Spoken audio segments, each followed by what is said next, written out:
And tonight, team coverage of President Trump's State of the Union speech with not one but two Mid-South references. We're going to break it all down with our political analyst in a moment. But first, the speech itself. Good evening, I'm Richard Ransom. And I'm Katina Rankin. Thank you so much for joining us.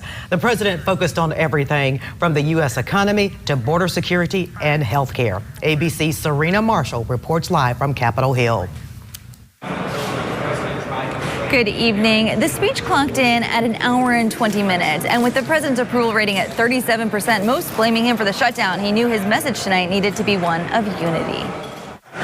The President of the United States! He entered the divided chamber with a new promise. Victory is not winning for our party. Victory is winning for our country. Moving forward, he'll be focused on unity. We must choose between greatness or gridlock, results or resistance, vision or vengeance, incredible progress or pointless destruction.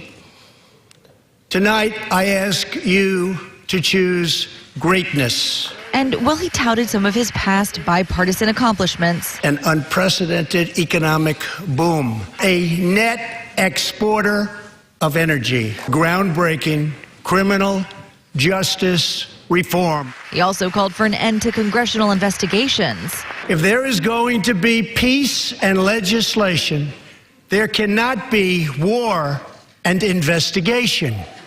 Quickly, however, the president narrowing in on what has been his almost singular focus of 2019. Now is the time for Congress to show the world that America is committed to ending illegal immigration. That issue highlighting the partisan divide of the divided Congress. We also have more women serving in Congress than at any time before. Those members of Congress in white, a tribute to the women's suffrage movement. And making history, Stacey Abrams, the first African-American woman to give the formal response to a presidential address, pushing back on the possibility of another government shutdown.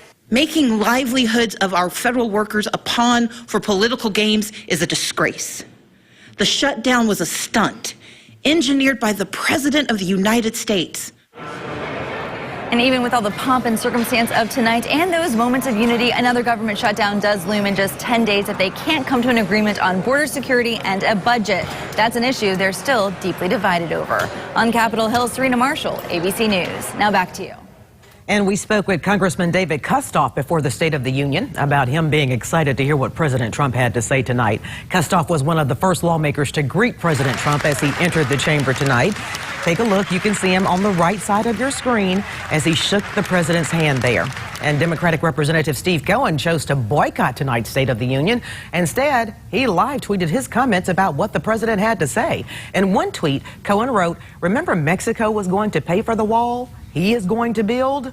Hashtag State of the Union boycott."